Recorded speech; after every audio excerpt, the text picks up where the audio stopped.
Hallelujah. आइए हम प्रार्थना करें। परमेश्वर यीशु, हम मांगते हैं प्रभु हर एक वचन को धोधारी तलवार के समान आने दे प्रभु, जो लोगों के हृदय में ही नहीं जाए पर उनके जीवन भी बदले। अनुग्रह दे, ये वचन उनका जीवन बदले। ये सिर्फ सुनने वाले नहीं पर वचन पर चलने वाले बने प्रभु। प्रकटीकरण से इन्हें भर प्रभु, इनके जीवन में 100 गुना फल लाने दे प्रभु। और परमेश्वर इनके जीवन को बदल प्रभु। परमेश्वर इन्हें अनुग्रह दे बदलने के लिए प्रभु, अपने आप को बदलने के लिए मदद कर प्रभु। यीशु के नाम से मैं प्रार्थना करती हूँ।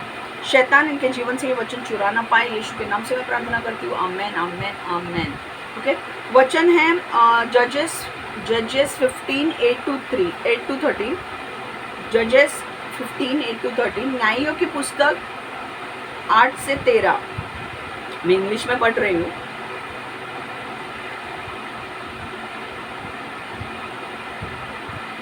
He attacked them viciously and slaughtered many of them. Then he went down and stayed in cave in the rock of Etam. The Philistine went up and camped in Judah, spreading out near Lehi.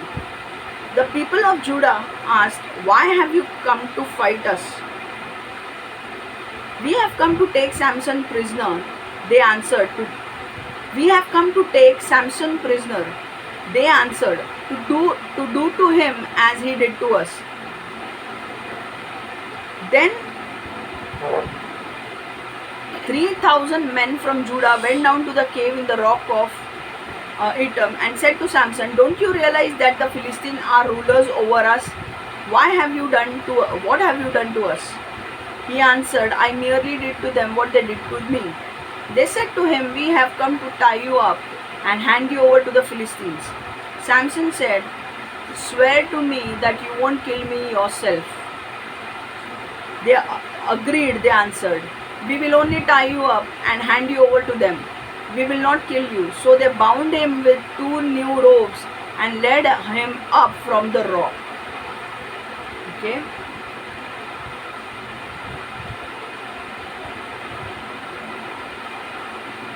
मराठीमध्ये वाचते. शास्ते 15:8-13. शमशोनाने मग पलस्टीनवर हल्ला चढवला, त्यात अनेक जण ठार झाले. त्यानंतर शिमशोन एटम खडकीमधील गुहेत राहिला. इकडे पलिष्टी लोक यहुदात गेले आणि लेही या ठिकाणी त्यांनी तळ दिला. तेथून त्यांनी युद्धाची तयारी सुरू केली. तेव्हा यहुदांनी त्यांना विचारले, "तुम्ही आमच्यावर हल्ला करण्यासाठी आलात काय?" ते म्हणाले, "आम्ही शिमशोनाला ताब्यात घ्यायला आलो आहोत. त्याला आम्हाला कैद करायचे आहे. त्याने आमच्या लोकांशी केलेल्या वर्तुकीची सजा त्याला द्यायची आहे." हे ऐकल्यावर 3,000 यहुदी एटम खडकातील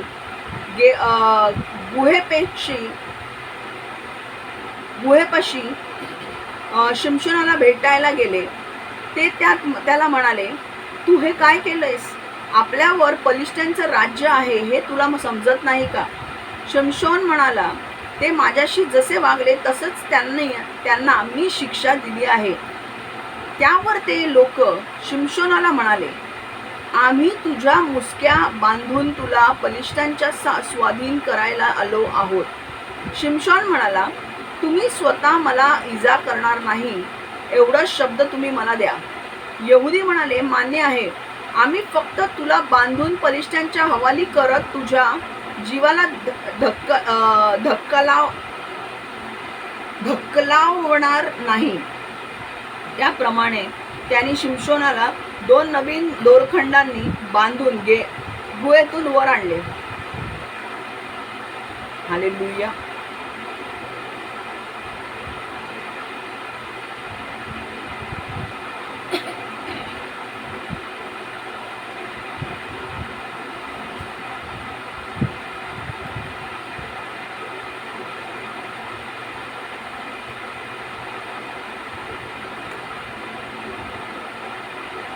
हिंदी में मैं पढ़ रही हूँ. 15वां अध्याय 8 से 13. अब हो क्या रहा था सुनो.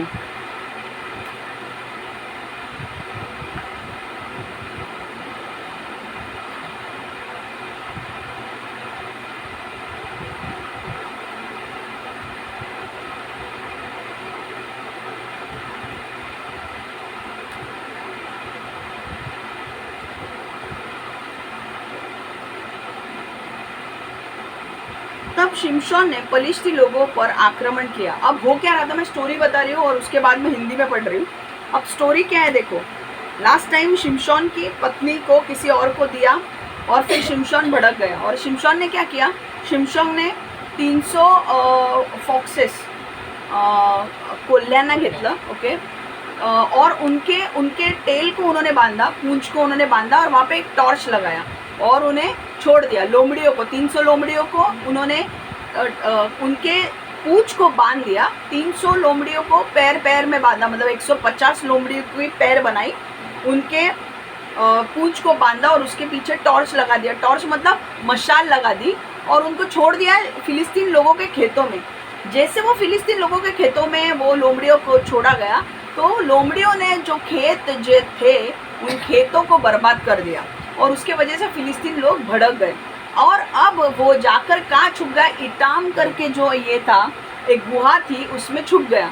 अब वहाँ पे फिलिस्तीन लोगों ने जब देखा कि हमारे खेत के खेत जल गए तो उन्होंने पूछा कि ये किसने किया, तो उन्होंने किसी ने उत्तर दिया कि ये शिमशोन ने किया है। तो उन्होंने पूछा क्यों किया, क्योंकि उसकी बीवी को किसी और को दे दिया। तो उन्होंने बोला कि अब हमें शिमशोन को पकड़ना है और हमें उसे मारना है। तो वो क्या करते हैं, वो अब ऐसे स्थान पर जाके पहुंचते हैं जो जहाँ पे इजरायली लोग रहते हैं। ठीक है, देखो वचन पढ़ रही हूँ। तब शिमशोन ने पलिश्ती लोगों पर आक्रमण किया और उनमें से बहुत को मार डाला। तब वह गया और एक गुहा में ठहरा। वह गुहा इताम की चट्टान नामक स्थान पर थी। तब पलिश्ती लोग यहूदा के प्रदेश में गए। पलिश्ती लोग कहाँ गए, यहूदा के प्रदेश में गए और वहाँ पे लोगों से पूछताछ करने लगे। वहाँ पे वो लोग पूरी लड़ाई करने के लिए गए और जब लड़ाई करने के लिए गए तो वहाँ के यहूदी लोग जो थे, इजरायली लोग, वो पूछने लगे कि यार तुम यहाँ पे हमसे लड़ाई करने क्यों आए हो। तो वो बोलते हैं कि यहाँ पे जो शिमशोन है उसने हमारी खेतों की बर्बादी की है, हमारे लोगों की बर्बादी की है, हम उसे मारने आए हैं। तो अब देखो वो क्या बोलते हैं। तब शिमशोन ने पलिश्ती लोगों पर आक्रमण किया, उसने उनमें से बहुत को मार डाला। तब वह गया और एक गुफा में ठहरा। वो गुफा इताम की चट्टान नामक स्थान पर थी। तब पलिश्ती लोग यहूदा के प्रदेश में गए। वे लही नामक स्थान पर रुके। उनकी सेना ने वहां डेरा डाला और युद्ध के लिए तैयारी की। यहूदा परिवार समूह के लोगों ने उनसे पूछा, तुम पलिश्ती हम लोगों से युद्ध करने क्यों आए हो। उन्होंने उत्तर दिया, हम लोग शिमशोन को पकड़ने आए हैं। हम लोग उसे अपनी बंदी बनाना चाहते हैं। हम लोग उसका बदला चुकाना चाहते हैं जो उसने हमारे लोगों के साथ किया। शिमशोन ने क्या किया था, शिमशोन ने उनके लोगों को भी मारा था और खेत भी नष्ट किए थे और इसलिए शिमशोन को पकड़ने वो लोग आए थे। तब यहूदा के परिवार समूह के 3000 व्यक्ति शिमशोन के पास गए। वे इतम की चट्टान की गुफा में गए। उन्होंने उससे कहा, तुमने हम लोगों के लिए क्या विपत्ति खड़ी कर दी है।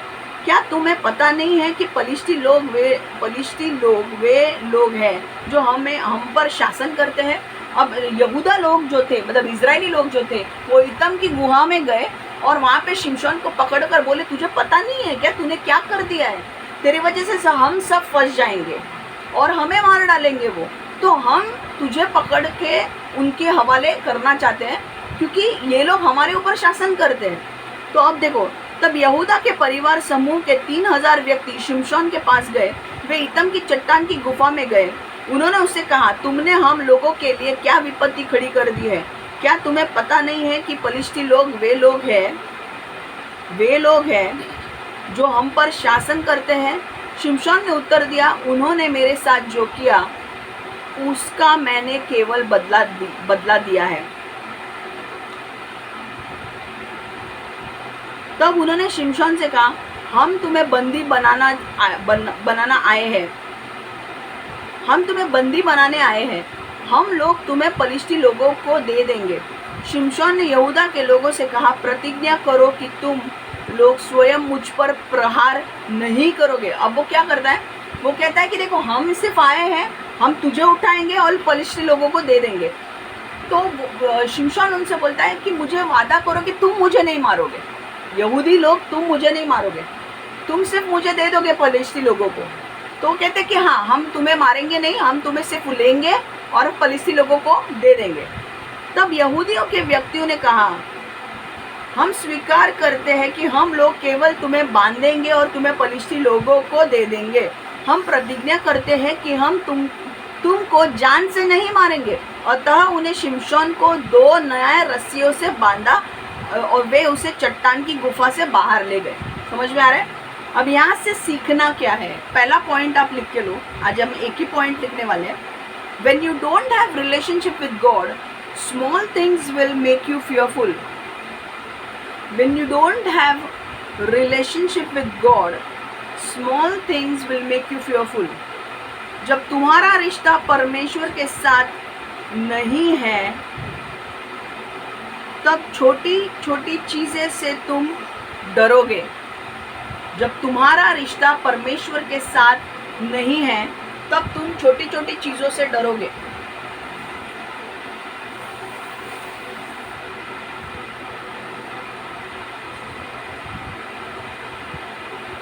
जब तुम्हारा रिश्ता परमेश्वर के साथ नहीं है, तो तुम छोटी छोटी चीजों से डरोगे।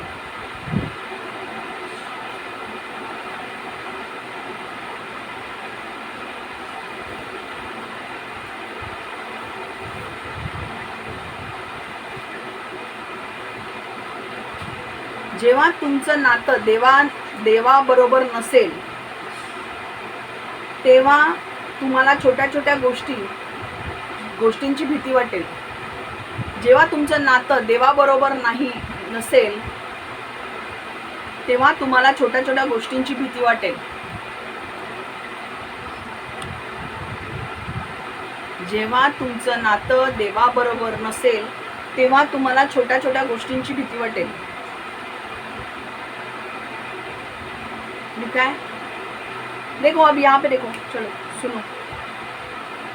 देखो शिमशोन के पास बहुत ही भयानक तरीके का सामर्थ था, ओके, पर पवित्र आत्मा उसके ऊपर आता था, काम करता था और निकल जाता था। पर जब पवित्र आत्मा उसके ऊपर आता था, तो आपको याद है शिमशोन ने उसके सामने जब एक लायन आया था, लायन मतलब एक शेर आया था, तो उसने अपने हाथों से उस शेर को फाड़ डाला था। हाँ, और बाद में वो मिलने के लिए, फिलिस्ती लड़की को मिलने के लिए चला गया। शिमशोन ने 30 लोगों को वहां पे भी मार डाला था गाजा में जाके, और उनके कपड़े लेकर उन 30 लोगों को दिए थे, क्योंकि उन्होंने पहली का उत्तर दिया। तो जब भी शिमशोन के ऊपर पवित्र आत्मा आता था, तब शिमशोन को एक ताकत महसूस होती थी।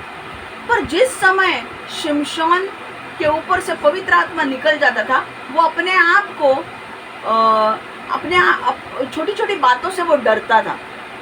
ओके, अभी देखो, जब ये लोग उसे गुफा में, जब यहूदी लोग उसके पास आए गुफा में और बोलने लगे कि हम तुझे लेने के लिए आए हैं, तो वो डर गया। उसे डरने की क्या जरूरत थी? उसने लायन को मारा है, शेर को मारा है, 30 लोगों को मारा है। उसने आगे जाके आगे की जो स्टोरी है, उसमें उसने एक डोंकीज जॉबन मतलब एक गधे का दांत से 1000 लोगों को मारा है। आगे अगर हम देखें तो उस टाइम पे क्या होता था? पवित्र आत्मा आता था और वो शेर बनता था, वो ताकतवर बनता था। पर जब पवित्र आत्मा निकल जाता था, तो उससे छोटी छोटी बातों से डर लगने लगता था। अब जब ये यहूदी लोग आए, तो इन यहूदी लोगों से वो डरने लगा कि तुम मुझे नहीं मारोगे ना, इतना क्या तू इतने लोगों को मारा है, तूने इनसे क्यों डर रहा है?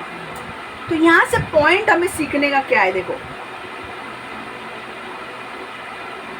पहला एक चीज हमें समझने की जरूरत है कि पुराने करार में पवित्र आत्मा लीडर लोगों के ऊपर, याजक लोगों के ऊपर या राजाओं के ऊपर आता था, अपना कार्य करता था और निकल जाता था। ओके, भविष्यवक्ता, राजा और याजक लोगों के ऊपर पवित्र आत्मा आता था, अपना कार्य करता था और निकल जाता था। समझ में आ रहा है? अब शिमशोन के ऊपर अंदर हमारे अब नए नियम में क्या हो रहा है? जब हम यीशु पर विश्वास करते हैं, तो पवित्र आत्मा हमारे अंदर आकर रहता है। हालेलुया, आमेन। अब यहाँ पे क्या है? सबसे इम्पोर्टेंट बात ये है कि शिमशोन के ऊपर जब पवित्र आत्मा आता था, शिमशोन के ऊपर जब पवित्र आत्मा आता था तो वो बलवान बन रहा था, पर जब पवित्र आत्मा निकल गया तो वो डरने लगता था। समझ में आ रहा है? यहाँ पे एक हमारे लिए भी एक बात है। यहाँ से हमें क्या सीखना है? यहाँ से हमें ये सीखना है कि जब तुम परमेश्वर के साथ अगर तुम्हारा रिश्ता अच्छा है तो तुम अंदर से बलवान होगे, तुम्हें छोटी छोटी चीज़ें हिला नहीं सकती। पर अगर तुम्हारा रिश्ता परमेश्वर के साथ कमज़ोर है, अगर तुम प्रार्थना नहीं करते हो, बाइबल नहीं पढ़ते हो, अगर परमेश्वर के साथ तुम्हारा रिश्ता नहीं है तो तुम्हारे छोटी छोटी बातें भी तुम्हें टेंशन देने लगेगी। हालेलुया। देखो, मैं और एक आपको उदाहरण देना चाहती हूँ। मैं आज वचन ज़्यादा बड़ा नहीं रखने वाली हूँ, पर मैं आपको उदाहरण एक देना चाहती हूँ। कई बार देखो, अभी हमें कोई भी, अभी अगर सपोजिंग हमें न्यूज़ आई कि भाई कोई हॉस्पिटल में एडमिट है, हम डर जाते हैं। पर अगर पवित्र आत्मा हमारे साथ है तो पवित्र आत्मा का एक काम क्या है? हमें सांत्वना देना, कंफर्ट करना। तो अगर आपको बुरी से बुरी न्यूज़ भी आएगी तो भी पवित्र आत्मा आपको शांत करेगा। हालेलुया। और नया नियम का सबसे बड़ा अपना हमारा भाग्य ये है कि पवित्र आत्मा हमें छोड़कर नहीं जाता है। आमीन। वो एक बार आपने यीशु को अपना लिया, आपने यीशु को कबूल किया, आपने स्वीकार यीशु को अपना उद्धारकर्ता के रूप में, तो उसी दिन आपके अंदर पवित्र आत्मा आता है। मैंने कहा था पवित्र आत्मा 2 प्रकार से आता है। जिस दिन आप यीशु को कबूल करते हो, आप यीशु को उद्धारकर्ता के रूप में स्वीकार करते हो, तब पवित्र आत्मा आपके अंदर रहने के लिए आता है। और दूसरा पवित्र आत्मा जो आता है वो ऊपर से आता है। 2 अलग अलग पवित्र आत्मा का मैंने आपको बताया था। जो अंदर आपके आता है और रहता है वो आपके लिए है। जैसे मान लो आपके घर के बाजू में कुआं है, उस कुएं से आप पानी निकाल रहे हो और आपके घर के भांडी वांडी धोने के लिए आप उसका कपड़े, भांडी, जो भी है बर्तन धोने के लिए इसका इस्तेमाल कर रहे हो। पर ऊपर से जब पवित्र आत्मा आता है तो वो दूसरों के लिए आता है। हालेलुया। ये मानो ऐसे हो कि जैसे नदी बह रही हो और नदी से बहुत सारे लोग पानी लेकर जाते पीने के लिए, बाकी के काम करने के लिए।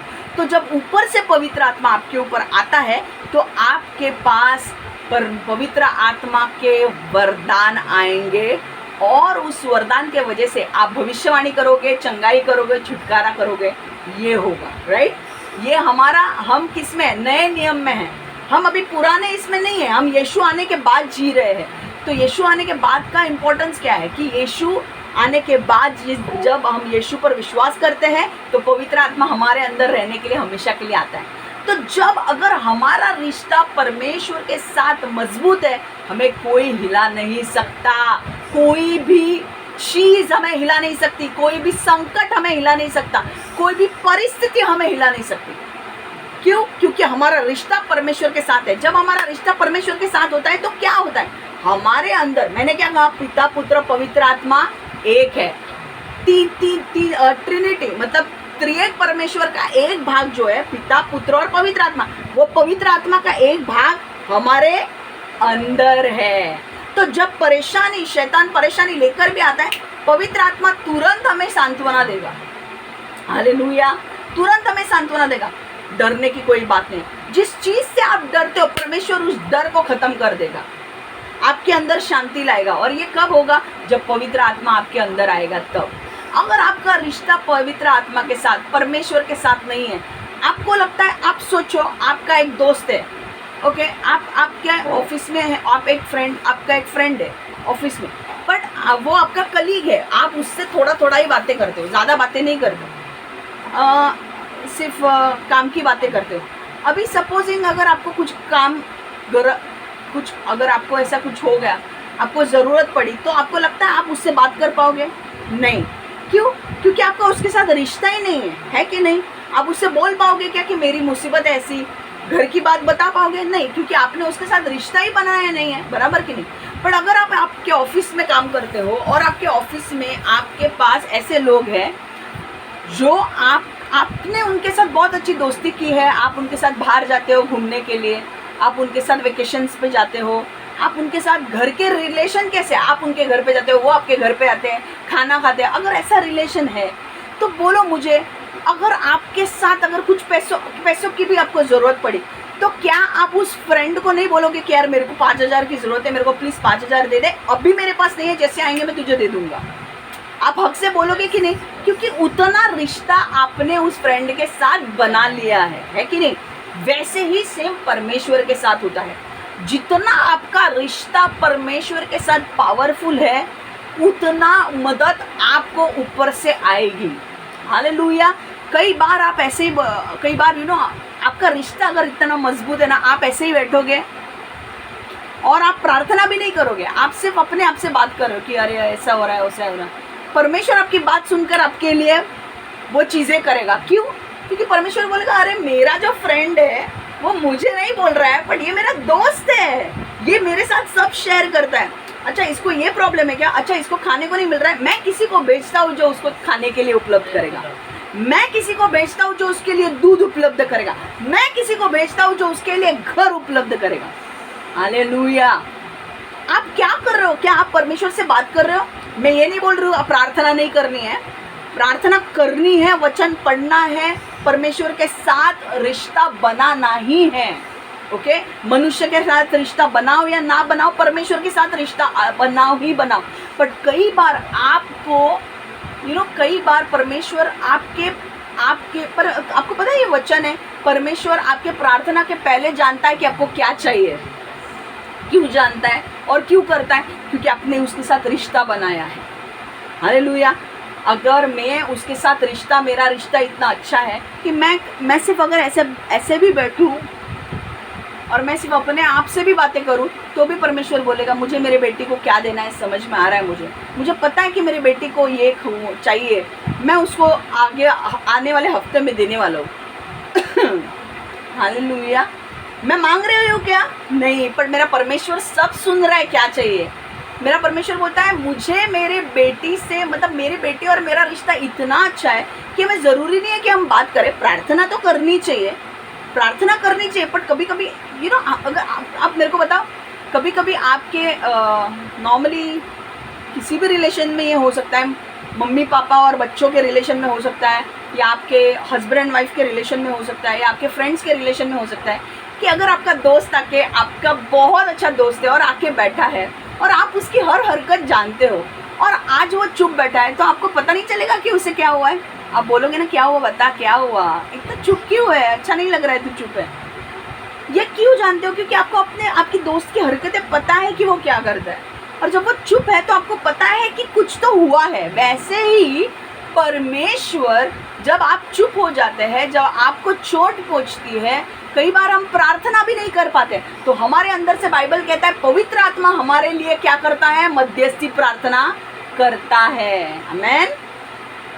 तो परमेश्वर को पता चलता है कि यार अच्छा ऐसा है क्या, इसीलिए उसका मूड ऑफ है, ठीक है, आने वाले दिनों में ये चीज़ में भी मैं उसमें भलाई उत्पन्न करूँगा। हालेलुया। मैं ये नहीं बोल रही हूँ परमेश्वर के साथ आपको प्रार्थना करनी है, पहले आपका रिश्ता तभी, देखो आपकी एक फ्रेंड है जो आपकी फ्रेंड 10 साल से है, ओके, और एक दिन आप आते हो और आप उसके बाजू में बैठते हो और उस दिन तुम कुछ भी बातें नहीं करते, तो आपका रिश्ता टूट जाएगा क्या? नहीं टूटेगा, क्योंकि आपने 10 साल वो रिश्ते को मेंटेन करने के लिए टाइम दिया, बराबर कि नहीं?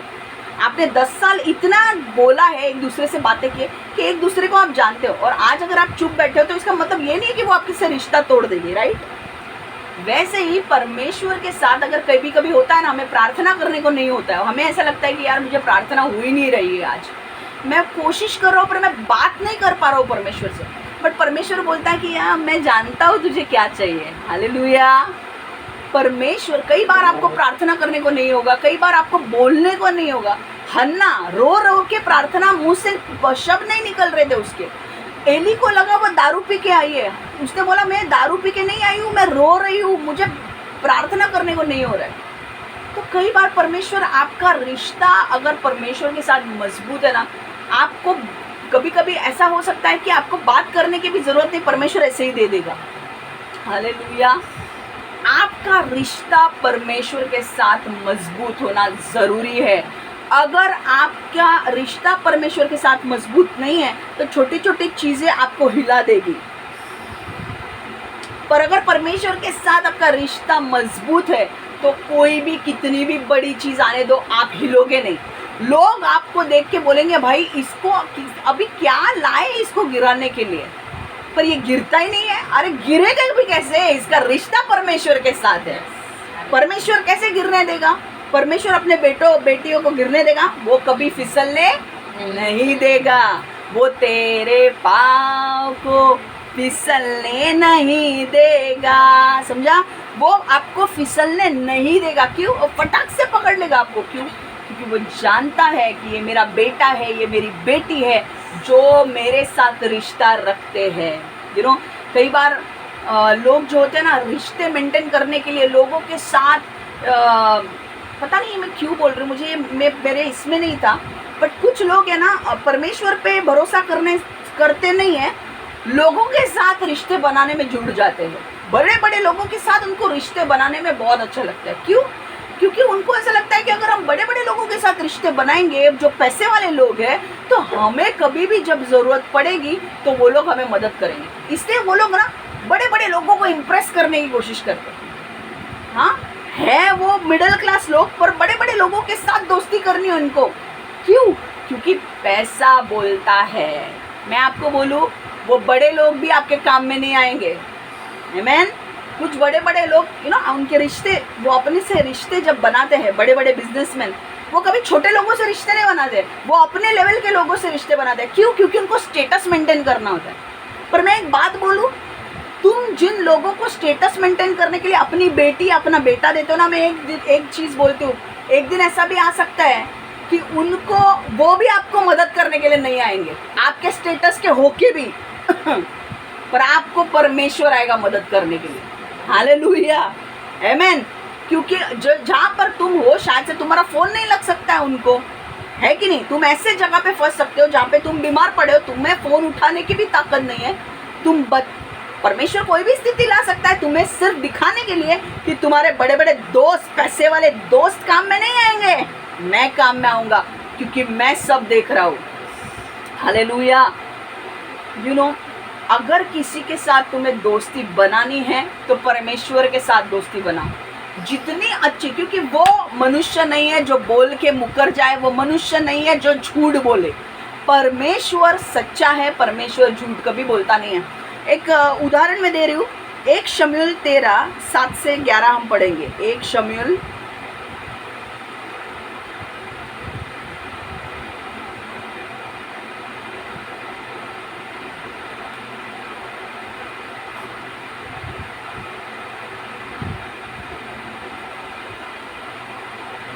2 मिनट दीजिए मुझे खुलने के लिए, ये हम वचन को देखेंगे।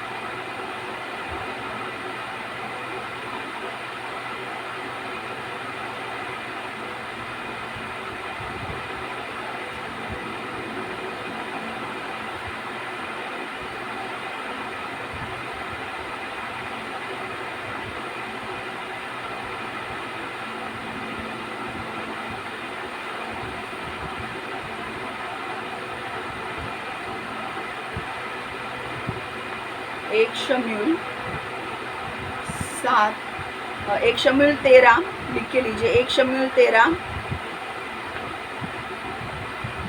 7 से 11।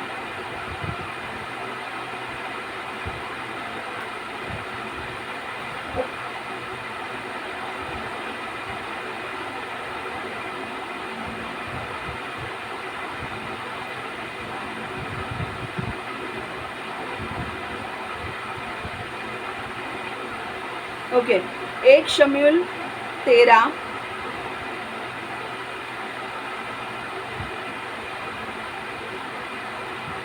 7 से 11। ठीक है, मैं इंग्लिश में पढ़ रही हूँ। 1 शमूएल 13 7 to 11।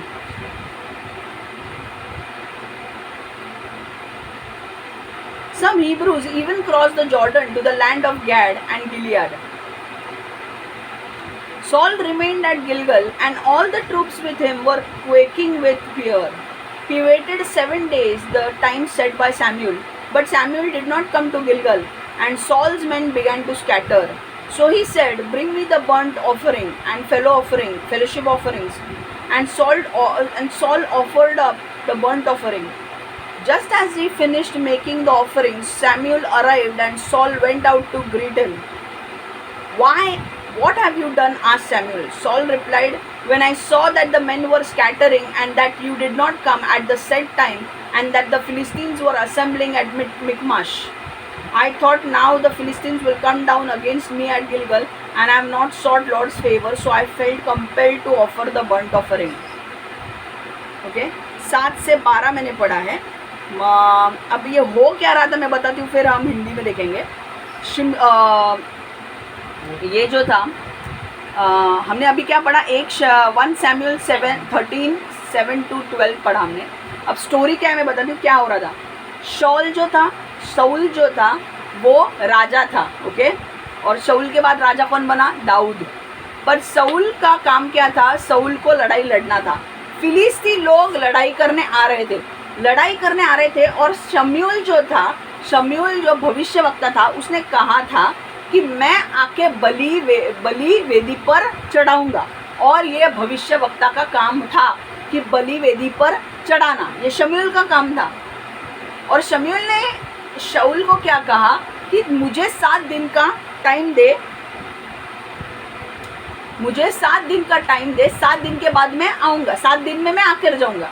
अब उसने 7 दिन वेट कर लिए. ओके, शाऊल ने 7 दिन वेट कर लिए कि पर 7 दिन में क्या हो रहा था, फिलिस्ती सेना जो है वो नज़दीक आ रही थी और शाऊल के जो लोग थे वो डर के भाग रहे थे.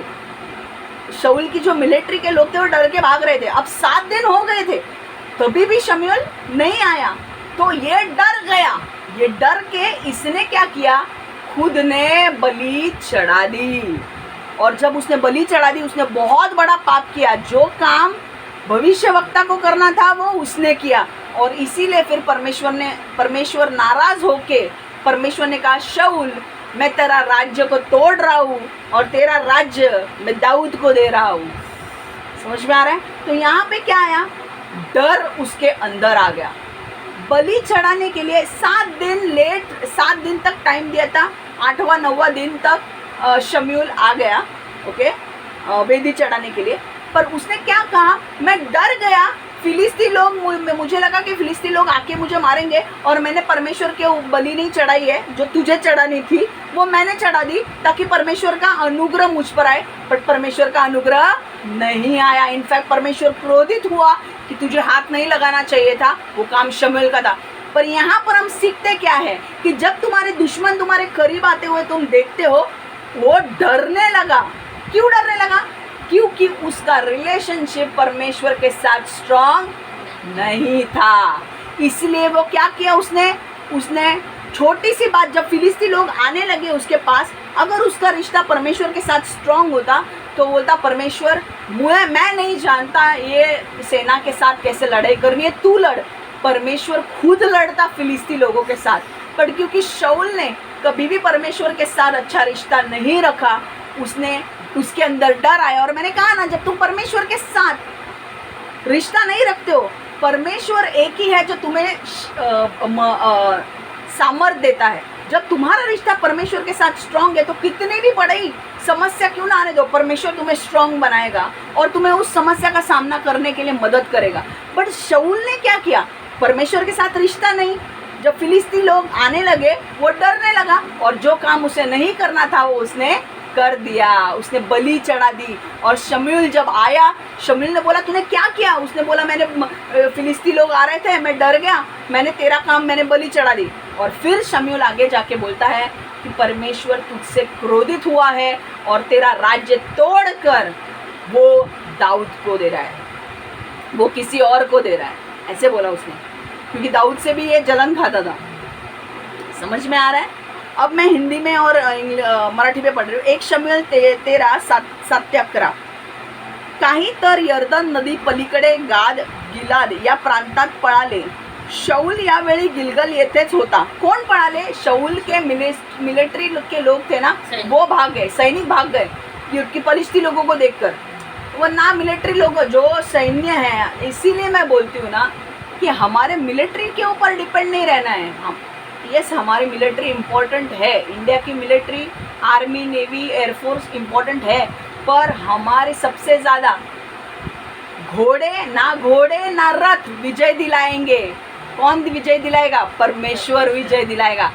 मिलिट्री हो या ना हो, परमेश्वर अगर तुम्हारे साथ है तो परमेश्वर तुम्हें विजय दिलाएगा। समझ में आ रहा है? कई बार ऐसा हो सकता है कि आपकी मिलिट्री नहीं है, आपके पास मिलिट्री नहीं है, आपके पास रथ नहीं है, आपके पास घोड़े नहीं है, आपके पास उतने बड़े बड़े गन नहीं है जो आपके दुश्मनों के पास है। बट फिर भी अगर आपके पास परमेश्वर है, परमेश्वर उनके न्यूक्लियर वेपन्स को, उनके जो हाइपरसोनिक मिसाइल्स को शट कर देगा, वो उड़ेंगे ही नहीं। हालेलुया।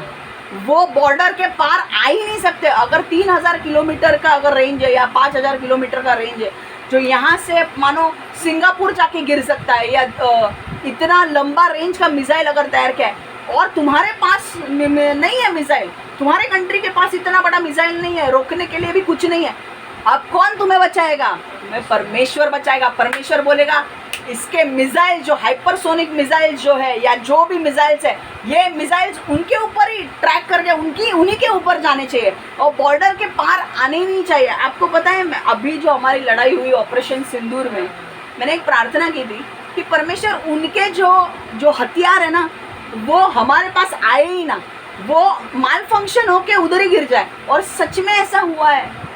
उनके हथियार जो उन्होंने ड्रोन्स जो हमारे विरुद्ध भेजे थे, उनके ड्रोन्स उन्हीं के देशों में गिर गए। और बाद में पता चला कि इनके देश में कैसे गिरे, तो माल फंक्शन हो गए। माल फंक्शन मतलब वो खराब हो गए अपने आप। अपने आप कौन खराब करता है? परमेश्वर जब फ़ारो राजा के पीछे, मूसा के पीछे 20 लाख इजरायली लोग पीछे पीछे समुंदर में से जा रहे थे, एक भाग में इधर समुंदर, एक इधर समुंदर, और बीच में रास्ता बनाया था, तो 20 लाख लोग जा रहे थे और परमेश्वर उनके बीच में था, खंबा, आग का खंबा लेकर। और उसने जब देखा कि वहां से सेना आ रही है, उसने रथों पे, वो सेना समुद्र के बीच में आ रही है, उसने रथों के चक्कों को जाम कर दिया। और परमेश्वर ने देखा कि मेरी इजरायली सेना जब पार कर गई, तो उसने देखा आ जाओ और बीच में आ जाओ। वो पीछे जाने लगे होंगे। परमेश्वर ने देखा, अब परमेश्वर ने बोला वो पानी जो है वापस एक होने दो, और समुंदर वापस एक हो गया। इमेजिन करो कैसे वो लोग डूबे होंगे उस टाइम पे, इतना। और वो वॉल ना, मतलब ऐसी दीवार खड़ी हो गई थी पानी की। अब इमेजिन करो, वो पानी अगर ऐसा आया तो आदमी मर ही जाएगा ना। बिल्डिंग का इतने लेवल पे उतना एक पानी का ये ऐसा हुआ है, ऐसा बनाया वॉल परमेश्वर ने। जब वो पानी साथ में आएगा, बीच में जो लोग होंगे, जो फंसे होंगे, उनकी क्या हालत होगी? ऐसा ही किया परमेश्वर ने। मैं एक बात बोलूं, आपका रिश्ता परमेश्वर के साथ मजबूत करो। आपको बोला, आप में आए, मेरा S400 है, आप कुछ लोग बोलते हैं हमारे पास S400 है, मैं खुशी से बोलती हूँ S400 है, परमेश्वर को धन्यवाद दो। S400 है, आकाश डिफेंस सिस्टम है, या जो भी डिफेंस हम बना रहे हैं, ब्रह्मोस बना रहे हैं, हर चीज के लिए परमेश्वर को धन्यवाद। पर परमेश्वर की जगह वो नहीं ले सकते। कहीं तुम्हारा ब्रह्मोस चलेगा नहीं, उस टाइम पे तुम्हारे यहाँ पे मिसाइल्स अटैक होंगे, कौन रोकेगा उन्हें? अगर तुम परमेश्वर के बंदे होंगे और तुम रोज परमेश्वर के साथ प्रार्थना में लगे होंगे ना, अगर तुम्हारा रिश्ता परमेश्वर के साथ अच्छा होगा, तो पूरा का पूरा देश मिलकर जब प्रार्थना करेगा कि परमेश्वर हमारे पास S400 नहीं है पर वहां से मिसाइल्स आ रहे हैं, क्या करे? परमेश्वर उन मिसाइल्स को माल फंक्शन कर देगा, उनको तोड़ देगा, वो अपने ही देश में गिर जाएंगे, या फिर उनका दिशा बदल के वो अपने देश में जाके गिरेंगे। ये कौन करेगा? परमेश्वर। इसीलिए इम्पोर्टेंट है कि तुम परमेश्वर के साथ रिश्ता बनाओ। छोटी छोटी चीजें तुम्हें हिला नहीं सकती। देखो, काही तर यर्दन नदी पलीकडे गाद गिलाद या प्रांतात पळाले शाऊल यावेळी 1 शमूएल 13:7-11 13:7-11 पर्यंत वाचते मी। काही तर यर्दन नदी पलीकडे गाद गिलाद या प्रांतात पळाले। शाऊल यावेळी गिलगल येथेच होता, त्याच्या सैन्याच्या भीतीने थरकाप उडाला होता। शमूएलने गिलगाल येथे भेटतो असे शौलला सांगितले होते। त्याचप्रमाणे शौलने 7 दिवस त्याची वाट पाहिली, पण शमूएल पोचला नाही। तेव्हा सैन्य शौलला सोडून जायला लागली। अभी सैन्य क्या है, छोड़ के जाने लगी। अब उसको डरने लगा, अरे सैन्य छोड़ के जाने दे, परमेश्वर अगर तेरे साथ है तो तू सारे सैन्य से भी बड़ा है। परमेश्वर और तू मेजॉरिटी है। तेव्हा सैन्य शौलाला सोडून जायला लागले। तेव्हा शौल म्हणाला, होम पर्ण आणि शांतीपर्ण आणून द्या। ती आणल्यानंतर शाऊलने यज्ञपर्ण केली. कोणी केली? शाऊलने. आणि तेच करायचं नव्हतं. होमपर्ण आणि शांतीपर्ण कोणाला कळायचं होतं? शमूएलला. त्याचे हे आटोपते आहेत तोच त्याचे हे आटोपते आहेत तोच शमूएल तेथे पोचला. म्हणजे इकडनं याचा होमपर्ण ये लगाया, वो burnt offering and sin offering, और वहाँ पे शमूएल आ गया. और शमूएल ने बोला, शाऊल त्याला भेटायला पुढे झाला. शाऊल त्याला भेटायला पुढे झाला. शमूएलने विचारले, तू काय केलेस? शाऊल म्हणाला, माझे सैन्य पांगले, तुम्ही दिलेल्या वेळात आला नाहीत. पलिश्तीनची सेना मिकमाश येथे जमली म्हणून मी हे केलं. समझ में आ रहा है? सो कई बार एक हिंदी में भी पढ़ रही हूँ.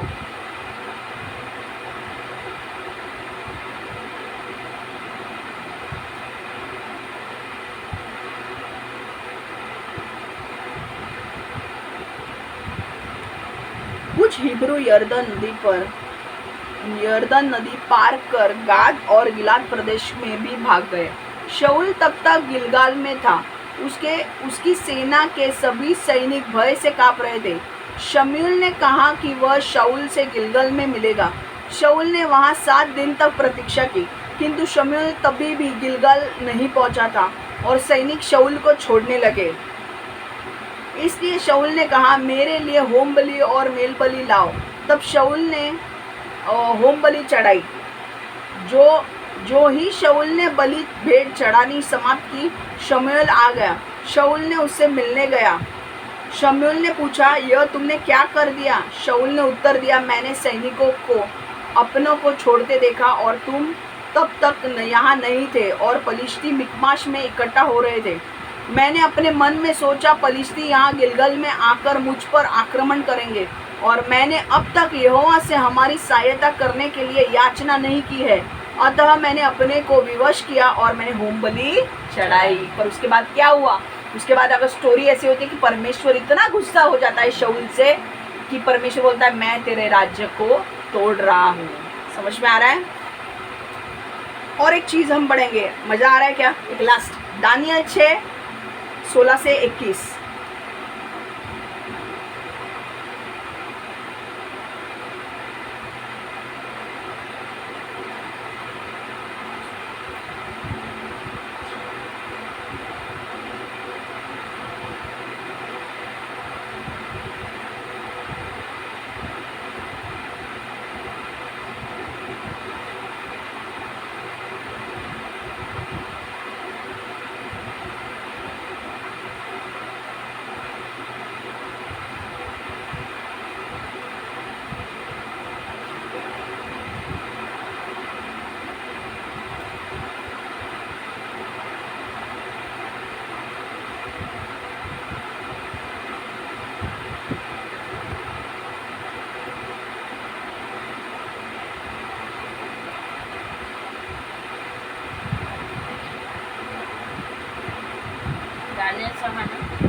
दानियल 6:16 से 21. अब ये देखो, अब ये बहुत महत्वपूर्ण वचन है.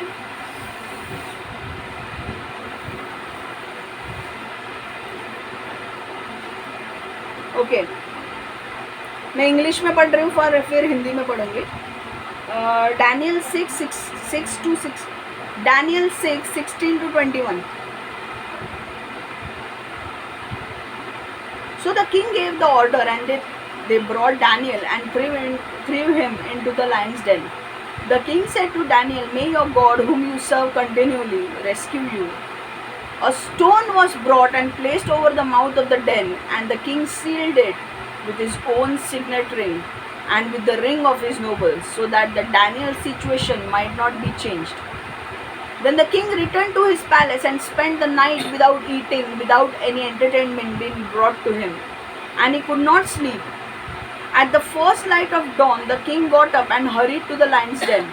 When he came near the den, he called to Daniel in an anguished voice, Daniel, servant of the living God, has your God whom you serve continually been able to rescue you from the lions? Daniel answered, may the king live forever.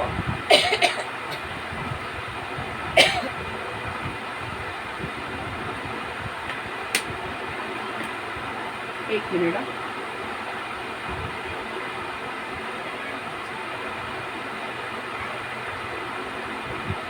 Daniel answered, "May the king live forever. My God sent his angel and he shut the mouth of the lions. They have not hurt me because I have found innocent in his sight, nor have I ever done any wrong before you, your majesty." The king was overjoyed and gave orders to lift Daniel out of the den. And when Daniel was lifted from the den, no wound was found on him because he had trusted in his God. And at the king's command, the men who had falsely accused Daniel were brought in and thrown into the lion's den, along with their wives and children. And before they reached the floor of the den, the lions overpowered them and crushed all their bones. देखो अभी क्या हुआ, ये बहुत important वचन है। देखो क्या हुआ था, इससे ना थोड़ा स्टोरी बताती हूँ मैं, फिर तुम्हें समझेगा। बहुत सारे लोगों को स्टोरी नहीं पता। अब दानियल जो था ना, वो बहुत ही परमेश्वर के पीछे चलने वाला व्यक्ति था। दानियल बहुत प्रार्थना करने वाला व्यक्ति था। वो दिन में 3 बार प्रार्थना करता था और उसका वो नियम था कि उसे प्रार्थना करनी ही है। वो दिन में 3 बार प्रार्थना करता था। अब हुआ ऐसे कि उसके जो दुश्मनों ने उसके ऊपर एक चाल चली। उसने कहा कि हम एक मूर्ति ये करेंगे, हम एक मूर्ति लगाएंगे और जब तूरी बजाएंगे, जब हम तूरी बजाएंगे तो उस मूर्ति के सामने सबको झुकना पड़ेगा। ओके, तब उस मूर्ति के सामने सबको झुकना पड़ेगा और जो भी नहीं झुकेगा वो उसे हम शेर के गोए में डाल देंगे। और इस ऐसे वक्त पे, एक मिनट मैं आपको बता दूँ।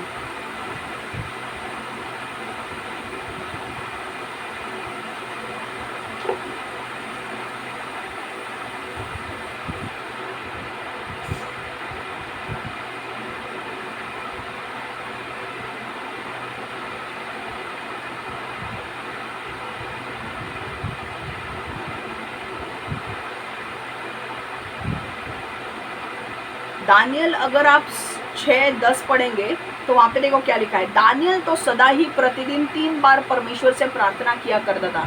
हर दिन 3 बार दानियल अपने घुटनों के बल झुककर अपने परमेश्वर की प्रार्थना करता और उसके गुणगान करता था। दानियल ने जब इसे नए नियम के बारे में सुना तो वो अपने घर चला गया। दानियल अपने मकान की छत के ऊपर अपने कमरे में चला गया। दानियल उन खिड़कियों के पास गया जो यरूशलेम की ओर खुलती है। फिर वो अपने घुटनों के बल झुका जैसे सदा किया करता था। उसने वैसे ही प्रार्थना की। फिर वे लोग झुंड बनाकर दानियल के यहाँ जा पहुँचे। वहाँ उन्होंने दानियल की को प्रार्थना करते और परमेश्वर से दया मांगते पाया। बस फिर क्या था, वे लोग राजा के पास जा पहुँचे और उन्होंने राजा से उस नियम के बारे में बात की जो उसने बनाया था। उन्होंने कहा, हे राजा दारा, आपने एक नियम बनाया है जिसके अनुसार अगले 30 दिनों तक यदि कोई व्यक्ति किसी देवता से अथवा तेरे अतिरिक्त किसी व्यक्ति से प्रार्थना करता तो राजन उसे शेरों के मांद में फेंकवा दिया जाएगा। बताइए, क्या आपने इस नियम पर हस्ताक्षर नहीं किए थे? राजा ने उत्तर दिया, हाँ, मैंने इस नियम पर हस्ताक्षर किए थे। मतलब किसके सामने झुकना है? राजा के सामने झुकना है और किसी के सामने नहीं झुकना है। तो अगर तुम राजा के सामने नहीं झुकते हो और अगर तुम किसी और के साथ प्रार्थना करते हो और किसी परमेश्वर के साथ तुम प्रार्थना करते हो। देखो, एक मिनट रुको।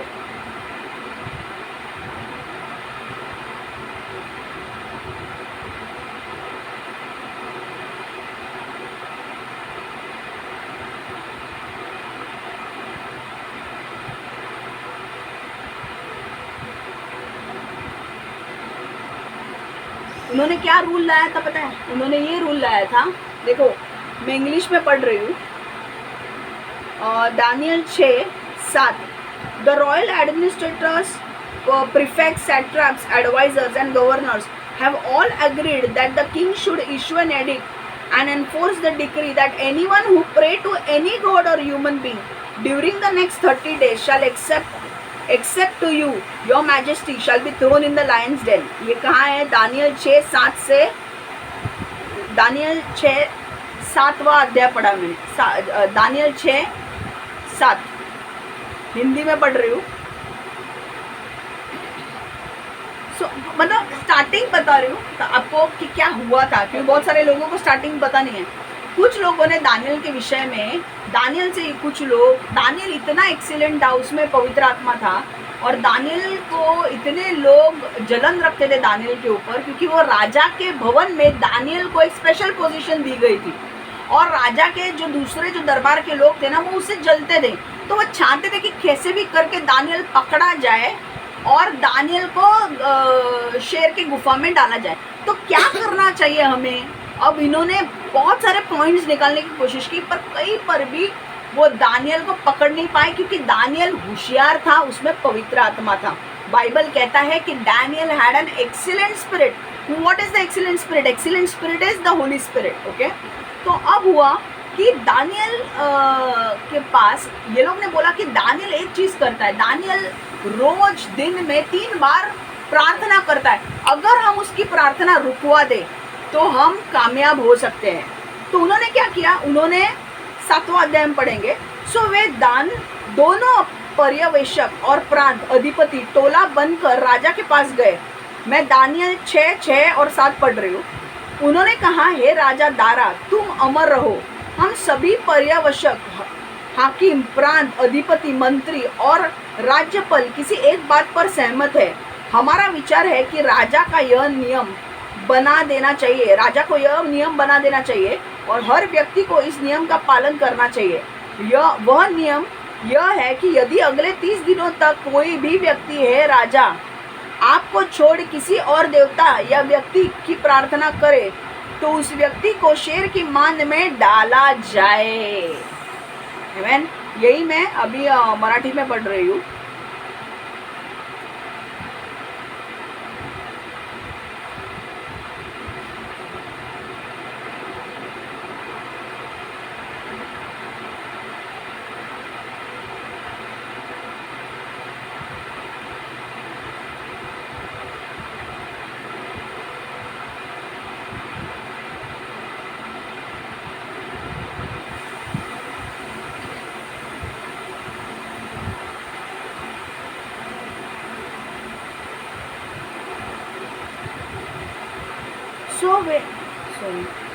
मराठी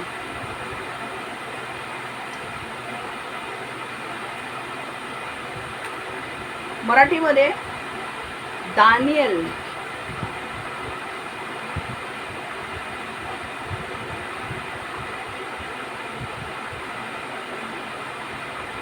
दानियल 6:6-7 वाजते। तेव्हा मग ते 2 पर्यवेक्षक प्रांत अधिकाऱ्यांसह राजाकडे गेले व राजाला म्हणाले, दार्यावेश राजा चिरंजीव होवो।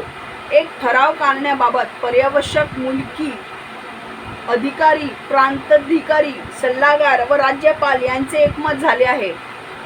आमच्या मते राजा तू असा हुकूम काढावास की तुझ्याशिवाय इतर देवतांची व माणसांची प्रार्थना जो कोणी पुढील 3 दिवसात करेल त्याला सिंहाच्या गुहेत टाकण्यात येईल।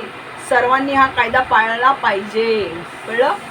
तो उन्होंने क्या प्लान किया कि अगर किसी भी व्यक्ति ने अगले 30 दिन में, उन्होंने एक नियम बनाया दानियल को फंसाने के लिए कि वो उन्होंने देखा अच्छा दानियल प्रार्थना करता ना, तो वो प्रार्थना तो रोकेगा नहीं, हम उसे पकड़ लेंगे। फिर अगर किसी भी व्यक्ति ने किसी व्यक्ति को प्रार्थना की या किसी परमेश्वर को प्रार्थना की तो उसे हम सिंह की गुफा में डाल देंगे। सिर्फ किसकी प्रार्थना करनी है? राजा की प्रार्थना करनी है। और अब हम जाएंगे दानियल 6:16-24 हम पढ़ेंगे, 16 से 24। इंग्लिश में मैंने पढ़ा है, अब हिंदी में पढ़ रही हूँ। तो दानियल को क्या होता है? अब दानियल जब ये नियम देखता है, सुनो इधर देखो, जब दानियल ये नियम सुनता है तो वो जाता है और परमेश्वर के पास जाता है और वो प्रार्थना करता है कि परमेश्वर दया कर मुझ पर। मेरी आदत है कि मैं 3 बार प्रार्थना करता हूँ, मेरे दुश्मन जो है वो मुझे पकड़वाना चाहते हैं, पर तू मेरे ऊपर दया कर। दानियल ने इतना होने के बावजूद भी, उसे पता था कि अगर वो पकड़ा गया प्रार्थना करते वक्त तो वो सिंह के गुफा में जाएगा, पर उसने प्रार्थना करना नहीं छोड़ी। उसने बोला मैं सिंह के गुफा में जाऊँ या कहीं पे भी जाऊँ, मैं परमेश्वर के साथ अपना रिश्ता नहीं तोड़ सकता। उसने परमेश्वर के साथ अपना रिश्ता कबूल किया। उस 30 दिन के बीच में दानियल प्रार्थना करता गया और ये जो लोग थे इन्होंने दानियल को पकड़ा और दानियल को गुफा में डाला। अब हम पढ़ेंगे दानियल मराठी में और हिंदी में। अब गुफे में डालने की बात आती है क्योंकि पकड़ा गया है वो। अब वो उसे राजा के पास लाते हैं और बोलते हैं कि राजा तूने ये नियम बनाया था ना, 30 दिन तक अगर किसी व्यक्ति से प्रार्थना की या किसी देवता की प्रार्थना की तो उसे सिंह के इसमें डालना है। देख दानियल अपनी परमेश्वर से प्रार्थना करना है, इसको सिंह के गुफे में डाल। अब देखो, आखिर दारावेश राजाने हुकूम दिला। मग त्याने दानियलला आणून सिंहाच्या गुहेत पिंजऱ्यात टाकले। राजा दानियलला म्हणाला, तू ज्या देवाची उपासना करतोस तो तुझा देव तुला वाचविल अशी मी आशा करतो। गुहेच्या तोंडावर एक मोठा शिळा म्हणून आणून बसवण्यात आला। मग राजाने त्या शिळ्यावर आपल्या अंगठीने आपली मुद्रा उमटवली। तसेच इतर 10-12 अंगठ्यांनी त्यांना त्यांची मुद्रा उमटवल्या। याचा अर्थ कोणीही शिळा सरकवून दानियलला सिंहाच्या गुहेच्या पिंजऱ्यातून बाहेर काढू शकत नव्हता। मग दार्यावेश राजा वाड्यात परतला। त्या रात्री त्याने अन्नाला स्पर्श केला नाही। कोणी येऊन आपले मनोरंजन करावे असे त्याला वाटले नाही। त्याला त्या रात्री झोपही आली नाही। दुसऱ्या दिवशी फटफटाताच दारावेश राजा उठला आणि त्याने सिंहाच्या गुहेकडे पिंजऱ्याकडे धाव घेतली। राजा खूप काळजीत होता। सिंहाच्या गुहेजवळ जाताच त्याने दानियलला हाक मारली। राजा ओरडला, दानियल, जिवंत देवाचा सेवक, तुला तुझ्या देवाने सिंहापासून वाचवले का? तू नेहमीच देवाची सेवा करीत आलास। दानियल उत्तरला, राजा चिराऊ असो, माझ्या देवाने मला वाचवण्यासाठी देवदूताला पाठवले। देवदूताने सिंहांची तोंडे बंद केली। मी निरपराधी आहे हे माझ्या देवाला माहीत आहे, म्हणूनच सिंहांनी मला मारले नाही। राजा, मी तुझे कधीही काहीही वाईट केले नाही। दार्यावेश राजाला खूप आनंद झाला। त्याने आपल्या सेवकांना दानियलला सिंहाच्या गुहेतून पिंजऱ्यातून बाहेर उचलून आणण्यास सांगितले। दानियलला बाहेर आणले तेव्हा त्याच्या शरीरावर एकही जखम नव्हती। दानियललाच त्याच्या देवावर दानियलचा त्याच्या देवावर विश्वास असल्याने त्याला सिंहांनी काहीही इजा केली नाही। आमेन। मी बोलली ना, जेव्हा तुमचा देवावर विश्वास आहे देव वाचवेल। मग राजाने दानियलला सिंहाच्या गुफेत पिंजऱ्यातून टाकण्यासाठी त्याच्यावर दोषारोप ठेवणाऱ्या लोकांना आणण्याचा हुकूम दिला। त्या लोकांना बायको मुलांसकट सिंहाच्या गुहेत टाकण्यात आले। गुहेच्या जमिनीला त्यांनी स्पर्श करण्याआधी सिंहांनी त्यांना पकडले आणि त्यांना खाऊन टाकले। हालेलुया। इसलिए कि कोई भी परमेश्वर के बंदे के साथ कभी भी उलझने मत जाओ, परमेश्वर छोड़ेगा नहीं। काय केलं दानियल को जब शेर के पिंजरे में डाला गया तो दानियल गया अंदर, पर दानियल को परमेश्वर पर विश्वास था कि मेरा परमेश्वर मुझे छुड़ाएगा। दानियल ने देखा कि स्वर्गदूत आए और स्वर्गदूतों ने शेरों के मुंह बंद कर दिए हैं और शेर सिर्फ उसके आजू बाजू में घूम रहे थे, कोई कुछ कर ही नहीं रहा था। और दूसरे दिन जब राजा उठ के वापस गया देखने के लिए कि दानियल है क्या अंदर, दानियल ने आवाज़ दिया कि मेरे परमेश्वर ने मुझे बचा लिया है। और राजा इतना खुश हुआ, राजा ने उसे बाहर निकाला, उसके आरोपियों को अंदर डाला। और जब वो अंदर जा ही रहे थे, शेरों ने जम मार के उनको खा लिया। अब मैं हिंदी में पढ़ रही हूँ, दानियल 6:16 से 24। सो राजा दारा ने आदेश दे दिया, वे लोग दानियल को पकड़ लाए और उस शेरों की मांद में फेंक दिया। राजा ने दानियल से कहा, मुझे आशा है कि तू जिस परमेश्वर की सदा उपासना करता है वो तेरी रक्षा करेगा। एक बड़ा सा पत्थर लाया गया और उस शेरों की मान के द्वार पर अड़ा दिया गया। फिर राजा ने अपनी अंगूठी ली और उस पत्थर पर अपनी मुहर लगा दी। साथ ही उसने अपने हकीमों की अंगूठियों की मोहर भी उस पत्थर पर लगा दी। इसका यह अभिप्राय था कि उस पत्थर को कोई भी हटा नहीं सकता था और शेरों की उस मान से दानियल को बाहर नहीं निकाला सकता था। इसके बाद राजा दारा ने अपने महल को वापस चला गया। उस रात उसने खाना नहीं खाया। वह नहीं चाहता था कि कोई उसके पास आए और उसका मन बहलाए। राजा सारी रात सो नहीं पाया। अगली सुबह जैसे ही सूरज का प्रकाश फैलने लगा, राजा दारा जाग गया और शेरों की मान की ओर दौड़ा। राजा बहुत चिंतित था। राजा जब शेरों की मान के पास गया तो उसने दानियल को जोर से आवाज लगाई। राजा ने कहा, हे दानियल, हे जीवित परमेश्वर के सेवक, क्या तेरे परमेश्वर तुझे शेरों से बचा पाने में समर्थ हो सका है? तो तू सदा ही अपने परमेश्वर की सेवा करता रहा है। दानियल ने उत्तर दिया, राजा अमर रहे, मेरे परमेश्वर ने मुझे बचाने के लिए अपने स्वर्गदूत भेजा था। उस स्वर्गदूत ने शेरों के मुंह बंद कर दिए। शेरों ने मुझे कोई हानि नहीं पहुंचाई, क्योंकि मेरा परमेश्वर जानता है कि मैं निरपराध हूँ। मैंने राजा के प्रति कभी कोई बुरा नहीं किया है। राजा दारा बहुत प्रसन्न था। राजा ने अपने सेवकों को आदेश दिया कि वे दानियल को शेरों की मान से बाहर खींच लें। जब दानियल को शेरों की मान से बाहर लाया गया तो उन्हें उस पर कहीं कोई घाव नहीं दिखाई दिया। शेरों ने दानियल को कोई हानि नहीं पहुंचाई थी, क्योंकि दानियल को अपने परमेश्वर पर विश्वास था। इसके बाद राजा ने उन लोगों को जिन्होंने दानियल पर अभियोग लगाकर उस शेरों की मांद में डलवाया था, बुलवाने का आदेश दिया और उन लोगों की, उनकी पत्नियों को और उनके बच्चों को शेरों के मान में फेंकवा दिया गया। इससे पहले कि वह शेरों की मान में धरती पर गिरते, शेरों ने उन्हें दबोच लिया। शेर उनके शरीरों को खा गए और फिर उनकी हड्डियों को भी चबा गए। हालेलुया। यहाँ पे क्या समझना है हमें?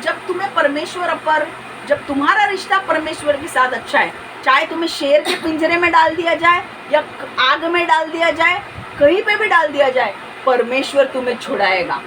पर अगर तुम्हारा रिश्ता परमेश्वर के साथ सही नहीं है तो तुम्हें कहीं पे भी, तुम्हारे साथ कितने भी बड़े बड़े लोग क्यों ना होने दो, जो तुम्हें बचाने के लिए, तुम्हें ऐसा लगेगा अरे मेरे साथ बड़े बड़े लोग हैं, इनके पास पैसा है, वो मुझे बचा लेंगे, उनका पैसा काम में नहीं आएगा। उनको ही खुद को कुछ तकलीफ होने लगेगी। परमेश्वर उन्हें ही अवेलेबल नहीं करेगा तुम्हें बचाने के लिए। क्यों? क्योंकि तुमने परमेश्वर के साथ रिश्ता नहीं रखा। देखो, लोग आज है या कल नहीं है, तुम लोगों पे भरोसा नहीं कर सकते, तो तुम्हारा भरोसा लोगों पर रखना बेवकूफ़ी है। तुम परमेश्वर के ऊपर भरोसा रखो, परमेश्वर लोगों के हृदय में काम करेगा। आमीन। अगर मैं जाके बोलती हूँ, अगर परमेश्वर ने मुझे बोला तू घर छोड़, तो मैं परमेश्वर को बोलूँगी मैं घर छोड़ के रहूँगी कहाँ? तो परमेश्वर बोलेगा तू वो मुझ पर छोड़। मैं किसी व्यक्ति के अंदर काम करूँगा, जो व्यक्ति तेरे लिए द्वार खोलेगा। हालेलुया। मेरा काम क्या है? तेरा काम सिर्फ ये है कि तू वहाँ पे जाके रहे, और परमेश्वर क्या करेगा? वो व्यक्ति के अंदर कार्य करेगा। मैं बोलने के लिए आई क्या? नहीं, परमेश्वर मेरे द्वारा ही, परमेश्वर उनको बोल रहा था कि इनके लिए जगह बना, आमीन, इनके लिए ये कर, इनके लिए वो कर। कौन कर रहा था? परमेश्वर। क्यों? क्योंकि परमेश्वर को पता था कि वो परमेश्वर की इच्छा है और उसे वो पूरी करनी है। जब तुम्हारा रिश्ता परमेश्वर के साथ अच्छा है, कोई भी स्थिति, कोई भी परिस्थिति, कोई भी व्यक्ति, कुछ भी तुम्हें डरा नहीं सकता। थोड़े टाइम के लिए तुम्हें डर लग सकता है, पर बाद में परमेश्वर वो भी डर हटा देगा। तुम्हें सिर्फ स्थिर खड़े रहना है। परमेश्वर तुम्हें गिरने नहीं देगा। हालेलुया। आज हमने क्या सीखा है? कि हमें परमेश्वर के साथ रिश्ता बनाना है। परमेश्वर के साथ अगर आपको रिश्ता बनाना है तो आपको परमेश्वर को अपना उद्धारकर्ता के रूप में, यीशु को उद्धारकर्ता के रूप में स्वीकार करना है उसके साथ उसे प्रार्थना करनी है। प्रार्थना करनी मतलब कोई बड़ी बात करनी नहीं है। आप जो नॉर्मल जो बोलते हो आपके फ्रेंड्स को, वही परमेश्वर को फ्रेंड समझ के बोलना है कि परमेश्वर मैं ये प्रॉब्लम से गुजर रहा हूँ, मैं ये प्रॉब्लम से गुजर रहा हूँ, इसमें से मार्ग निकाल। और परमेश्वर के साथ एक ऐसा रिलेशन बनाओ जिसके वो रिलेशन आपको मजबूत बनाएगा, वो रिलेशन आपको स्ट्रांग बनाएगा। आमेन। तो आपको जब परमेश्वर के साथ आपका रिश्ता मजबूत होगा, आप शेर के मान से भी डरोगे नहीं, आप बिंदास जाओगे, क्योंकि पता है आपको परमेश्वर संभाल लेगा।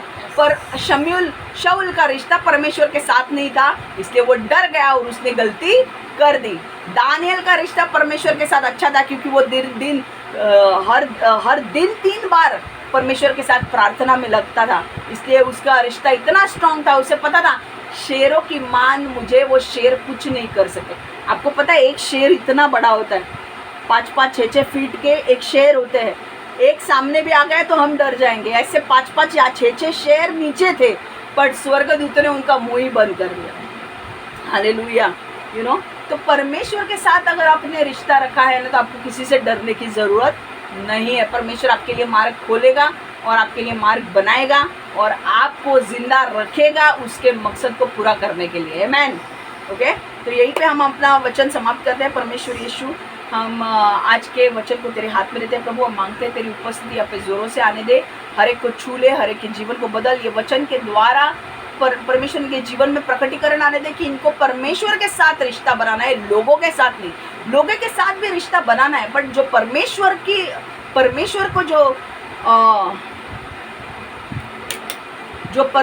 को जो आदर देना है, जो परमेश्वर को स्थान देना है, वो परमेश्वर को ही देना है।